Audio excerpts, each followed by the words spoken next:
I want to talk about improvisation in this video. Several years ago, I struggled with improv, the kind of improv style that seems to really flow well.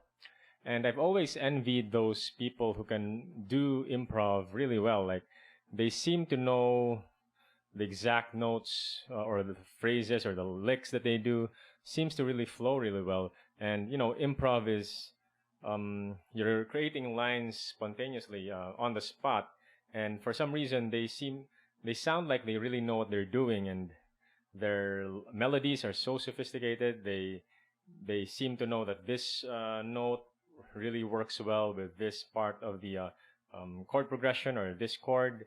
And I've always wanted to have that kind of improv style that flows well, or fluid. I'm not sure the adjective to use, but that's the kind of improv that I want to do. And I'd like to think that I've improved over the years. I've been working on it. So you tell me how well I'm improvising. I know that there's a lot of improvements to make. But in this video, I'd just like to share another 5+1 tips. I'm beginning to have a lot of these 5+1 videos where I will share 5 tips, but add in a bonus tip at the end. So this is another video. This might be a beginning of another series, 5+1 videos. So this is another 5+1 video. Tips on achieving fluid improvisation. So let's start with number 1. Learn licks. So the best way that I can explain this is, again, what Victor Wooten said. Music is a language, and the best way that we can learn a language is to copy or imitate what we hear, other people's conversation, what people say.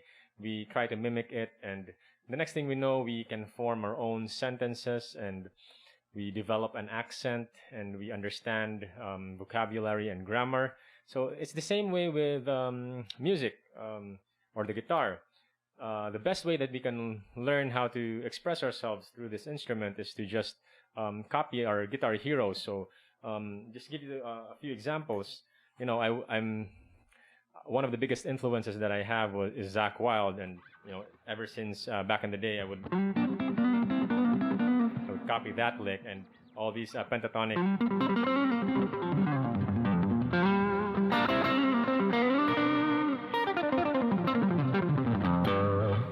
That's greatly influenced by Zakk Wylde, and just copy anything that you like. That you when you hear something, just try to learn it and apply it in your own. Another one that I learned recently, I learned Guthrie Govan solo, and there was a lick that went like this.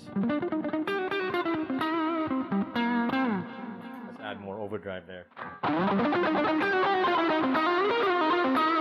And you just take that piece of lick or like a movement that you want to apply or make your own, absorb it, and just apply it anywhere you can. So anywhere in the fretboard, any part of the scale.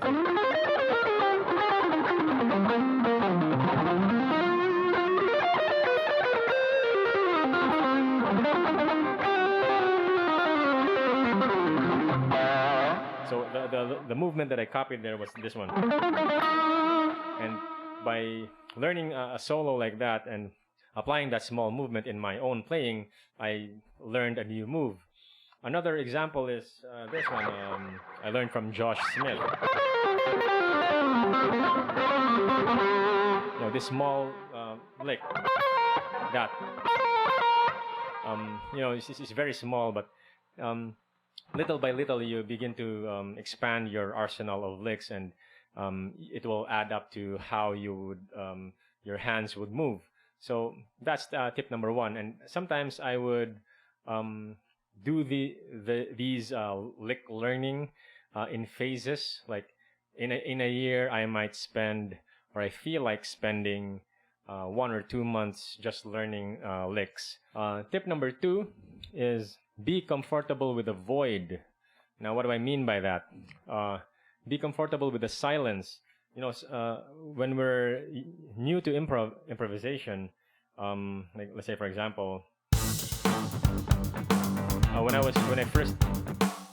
when I first started to improvise, I would always play something, something like this.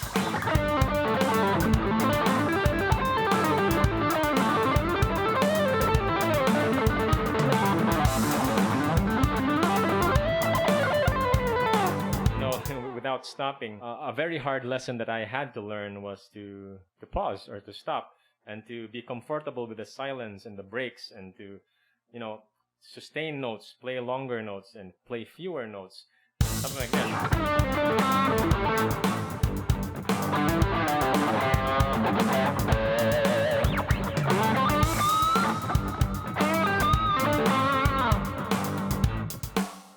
Have breaks in between, and the one benefit of that is it allows you to listen to the music and listen to what the music is telling you, and so that you can figure out what to play next.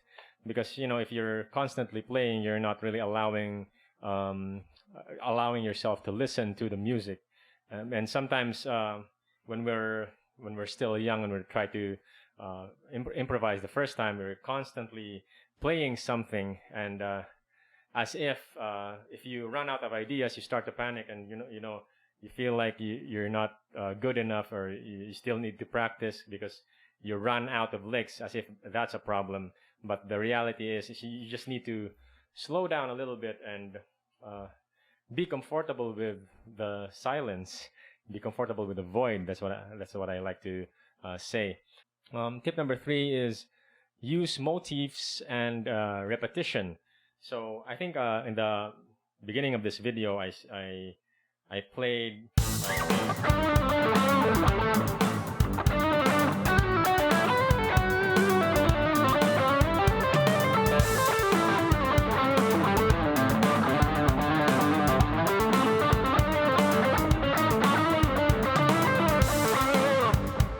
You try to exploit a certain motif or a theme or a certain movement. You try to exploit and repeat it over and over again, different parts of the scale. And what that does is it's almost like you sound like there is an overarching theme in your improv.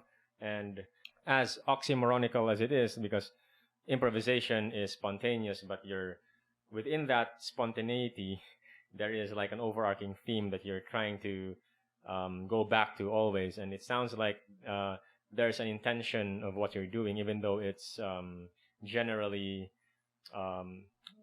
spontaneous.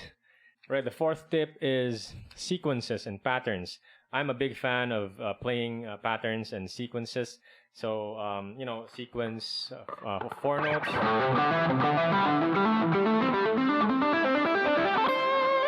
and sequence of 3 notes, and skipping notes. So let's try that with the backing track.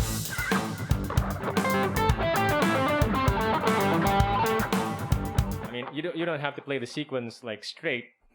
You can have breaks in between, like I said in tip number 2, and you can do that. So, but you have a sequence in your mind, and also sequences they sound like they make sense to our ears, like. It's you have an intention of going to a higher note or a lower note if you're descending. And there's a pattern going to that note, so it's nice to hear. Along with that tip number 4, tip number 5 is playing with a distinct subdivision, like 16th note and triplets. So these 2 tips go really well together. Because if you want to play a sequence of, let's say, 4 notes, you want to play it in 16th notes as well as triplets.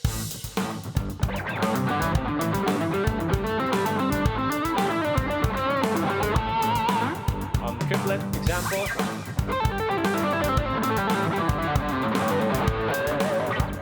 Okay, so those 2 tips, the last 2 tips, go hand in hand. So practice your sequences, and you can create your patterns as well, any pattern that you like, and apply them in a different or 16th note and 16th note triplet subdivision, and try to apply them in your improvisation or a backing track.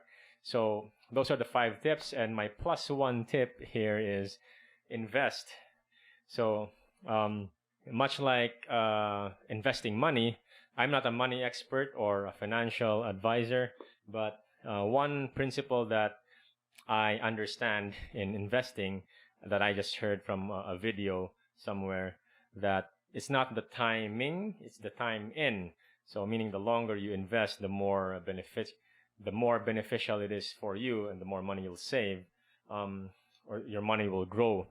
So I think that's a principle that is easily understood, and I think it applies to a lot of different areas in life as well. Like if you take a look at fitness, like let's say an exercise like a bodyweight squat, the more you squat and the longer you squat, every repetition is an investment to your fitness, and your body will adapt, your legs will become stronger, and you'll grow muscle, and your cardiovascular system will improve as well, and as a result you'll get good at squats.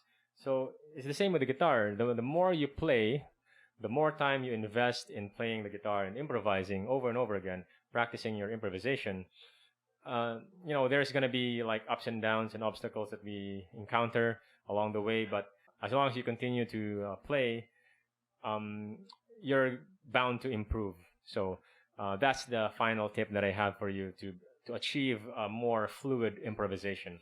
So those are my 5 plus 1 tips. 5 tips plus 1. I'm not sure what the correct way of saying it is. But yeah, that's it for the video. Thank you so much for watching. Leave your comments down below, and I'll see you on the next one.